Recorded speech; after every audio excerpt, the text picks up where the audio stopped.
3 games to go. The penultimate home match is against Manchester City on Saturday. And I'm quite looking forward to it because Taylor Harwood-Bellis said afterwards, we've actually done well against the big teams and we won't get rolled over at home. So this might be the chance to pick up the points. Should we do some fact checking there? Yeah, which I'm not quite sure which games he's been thinking of there. We got 5-1 to Chelsea, 5-0 to Spurs, conceded 3 to Liverpool, Man City, Newcastle, Man United twice.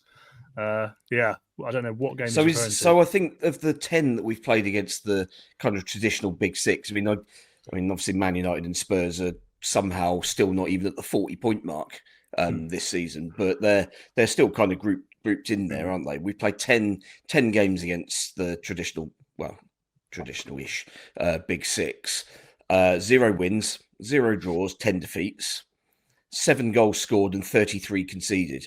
And I think the only game where we didn't concede 3 or more was City away. Yeah, where we lost 1-0. And to be fair Taylor's obviously still stuck in October because there was a period of time where we were saying, oh, actually, they're not too bad against the big teams because they took a lead at Arsenal. They didn't get hammered by Man City, and that was pretty much the high point of the season by then. So we were on a bit of a liquid high there. But since then, it just hasn't been the case. They have been rolled over at home a number of times. All the heaviest defeats have been at home. Brentford, Chelsea, Brighton, Tottenham, Brentford, exactly. Chelsea. So I mean, it's a really weird comment. That I know where he's coming from, but it's not October anymore. People have seen the whole season. But it does kind of give does kind of sort of add to the picture of these guys literally aren't seeing the truth, or they're in some kind of weird alternative reality where we're vaguely competent here. And they're just not accepting of the reality that they've been absolutely terrible. And Harwood-Bellis is probably one of the worst for it, I think, because we've mentioned it before, the number of times where he absolutely pings a pass to nobody in particular and then throws a volley of abuse at somebody, blaming them for it. And he did another one yesterday, I think, where he absolutely wellied one at Bednarek in the second half. He just about managed to stretch and keep control of it. But yeah, I mean, if you're one of the guys, I mean, players know their stats. Harwood-Bellis is top of our list for mistakes leading directly to a goal, with 6, I think. Surely, if you're in that situation, your words in public have to be very well chosen, and those words were very not well chosen. Because I mean, you've just got the raw numbers there. You just feed them back to him. It's like, well, that's literally the opposite of what you've just said. And it is just this weird delusion that seems to be infecting them. That it'll be all right. I mean, we've literally seen it. No, it won't. Just a reality check needed for some of that lot, unfortunately. Were you surprised it was him that was sent out to do the interviews, Glenn? Did we talk about this before or not? I can't remember. A little bit. I mean, I thought, Jack Stevens as the captain, I thought he should have been sent out. To be fair, Jack has done 2 or 3 in the last couple of weeks. So I mean, and to be fair, I think Jack did say if it got any worse than that, he would do it as well. So okay, Jack's fair play. But I was surprised that Taylor Harwood-Bellis was sent out. I mean, to be fair to him, he was probably told to. I can't imagine there would have, I can't imagine anyone would have been sticking their hand up when someone stuck their head around the door to say, who wants to do the interview after the game? I can't imagine anyone would have been remotely interested in doing that. But so Taylor's gone out and he's, I have a little bit of sympathy because he's got to say something. And but what he said was rubbish, basically, as we've already covered. So yeah, I was a little bit surprised it was him. But who else could you send out who could maybe say something? I mean, I guess Flynn Downs you could have sent out there if you're not going to send out the captain. But Jan Bednarek perhaps. But it's I mean, I actually didn't think Bednarek was that bad. I thought he was easily the best defender out of the very, very low bar. 5. It's a low bar. Walker Peters had one of his rare absolute howlers as well, didn't he? Yeah, he was. Well, I think there's no chance that Leicester are going in for him, is there, in the summer? So maybe that was something to do with it. Well, I don't know. I mean, they've got a history of buying our crap defenders, so why not? Another one to the list. The thing is about this game, though, Alfie, is that City kind of need to salvage something from their season. So, I mean, if they're up for this, and it could be a bit salvage of a their season, they're third. Well, they need to, they want to, by their high standards, then, all right. So, they've still got something to play for, I guess. They could still finish second. Second, yeah, they could definitely finish second. They've won their last 5 games in a row. They're in the FA Cup final. If I scroll back even further, the results, they drew with Man United. They've won before that. They've won 3 or 4 in a row before that. So they are, they had that really bad mid-season slump after Pep Guardiola learned a lot from Russell Martin. But since then, they have actually been quite good. They're not like they're not as slick as they were before, but they seem to be fairly operational. And Erling Haaland is back in training. He was back on the bench last weekend. He will come off the bench probably at some point, and he will want some goals, no doubt. And he could have had about 7 in the home leg. Let's not forget. Excuse me, it was 1-0, but it was 1-0 because Erling Haaland missed a million chances. He'll want a few, and they've still got Kevin De Bruyne who's doing his farewell tour. The Jamie Vardy farewell tour got off to an absolute cracker.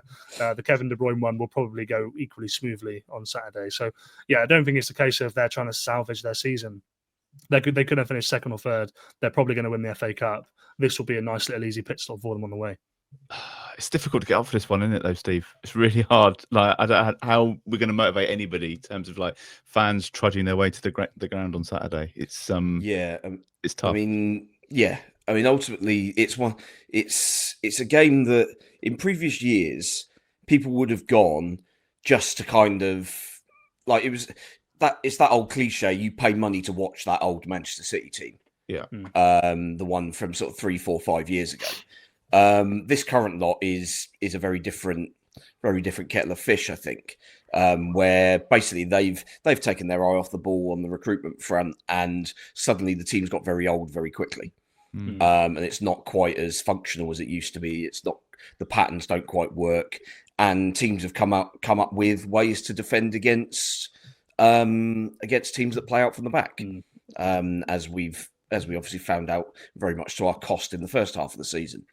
So it's not a game where, and especially after what we saw yesterday, I mean, it almost certainly wasn't going to be a sellout anyway.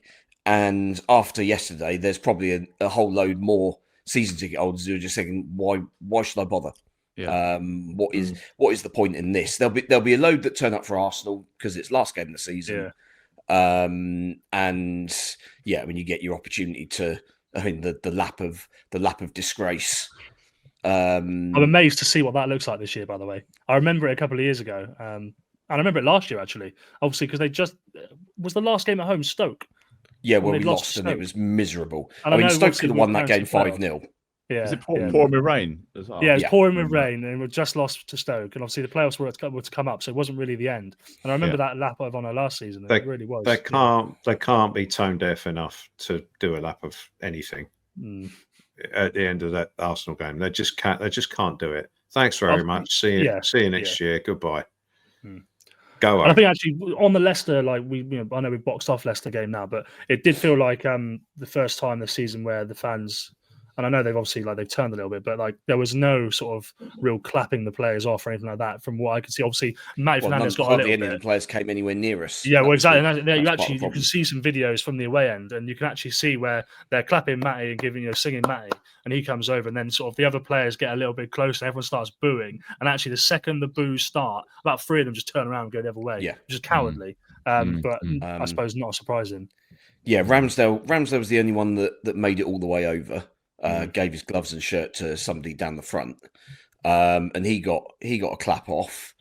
But yeah, I mean the rest, as you say, when they got anywhere within sort of 40 yards, the booing and the V signs were very prevalent, and it was. And look, I mean, you'd like to think at the end of the day, if you're a player, you've got to take this. Yeah.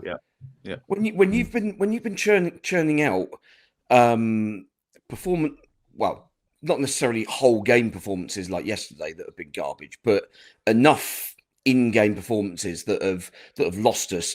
However, I mean, I've lost count how many games we've lost now. Are we up to 30 yet? Can't be far off. 28. The record of all time in Premier League is 30. Oh, good. Looking forward to that one then. So 3 games to go. Yeah, and Son it to aim for. Yeah. eventually you've got to face up to the reality of the situation. And similar to what I said about Harwood-Bellis and his comments, that the reality is very different to what they seem to kind of have in their heads. And yeah, like you see clubs. I mean, it's very much an abroad thing where the players kind of come over and sort of do appreciation, like real sort of up close, even after sort of big defeats. But yeah, just to show a bit of balls, really, if anything. Okay, fine. We're like, as a collective, there's a lot of anger and abuse being thrown in their direction, but just stand there 10, 15 yards in front, applaud the fans, take your medicine, take what's going to come to you, turn and go, and forget about it. And then you get do you know what that reminds me of? Everyone gets on with their lives. There was a video last year, actually, I think when Dom Ballard was still at Reading. Obviously a young player out on loan, and they must have lost the first few games of that season, or whatever happened, I don't know. But there was a video where, like, that was happening. All the Reading players were lined up, and they were getting dogs abuse from the players. And, Don Ballard, an 18-year-old kid, was stood there, and he was taking it with dignity, and he just understood that was the MO of the situation. You think about it, it's actually it's night and day to what we saw at Leicester. Actually, it's a good point you make. I'm just wondering, Glenn, if we're going to see the same thing at the end of the game on Saturday, because there'll be nobody in the ground if it's if it's as grim as it could get. Yeah, I think one of the things that Pep's down in. Go on, Glenn. No, all I was going to say about Pep is that he's kind of directly responsible for making football slow and boring, isn't he? So he evolved this whole philosophy of the passing football and being brilliant using Iniesta, Xavi, and Lionel Messi. And now we watch Joe Lumley try and pass out the back. Yeah, and a succession of tin pot managers since then think you can try and do it with those three players being replaced by Will Smallbone, Joe Aribo, and Adam Armstrong, and then wonder why it doesn't work. So so he's kind of partly, at least, responsible for the fact that no, it's very, very tenuous.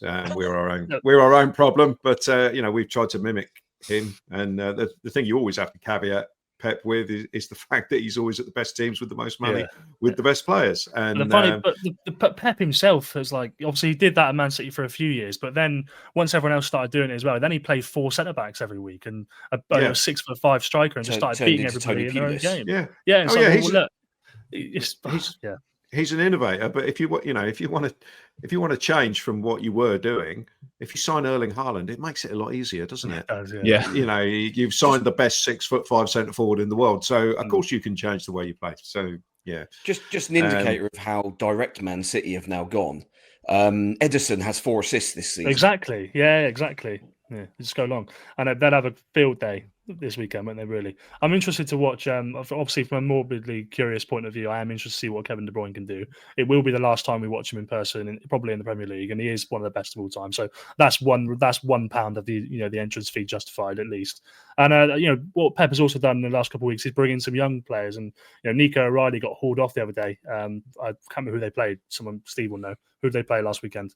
Man City. They won 1-0. Wolves, yeah. Nico O'Reilly got hauled off after about 55 minutes, but he looks like a really good young player. He's about 6'5", he's 18, plays left back, and he just looks fantastic. So there is a couple of things that I'm intrigued to see from a Man City point of view. But other than that, I can't think of anything. I can't think of any reason why I'd buy a ticket. That's for sure. I'm interested in this Omar Marmoush, who they've signed, who sort of plays right wing. He's from Egypt, I believe. Yeah. Is he the sort of player that's going to sort of explode next season and score, be the type to score 20, 30 goals from that sort of wide area? He's one that intrigues me to see how good he's going to get next year. But next year I won't give a toss because we'll be in the Championship and I won't watch Match of the Day, so I probably won't be involved. I'll be bottom of the FPL league as usual. Let's not talk about that. He'll be an interesting one next year. FPL fans. Come on. And it'll all pass you by. Let's do some score predictions. Steve, do you want to kick off? 4-0. 4. Getting in 4. Okay. Glenn? 3-0. They'll get two early. It'll be abysmal. And then they'll get another one in the second half just because they can. Okay. Yeah. Alfie? The only downturn is I think they've got the FA Cup final a week later, haven't they? So I'm wondering if they might actually take the foot off the gas and rest a couple of players. But I'll go for a 5-0 Man City. 5. Well, and bring in Jack Grealish and it was with a players with 100 million points player. Yeah.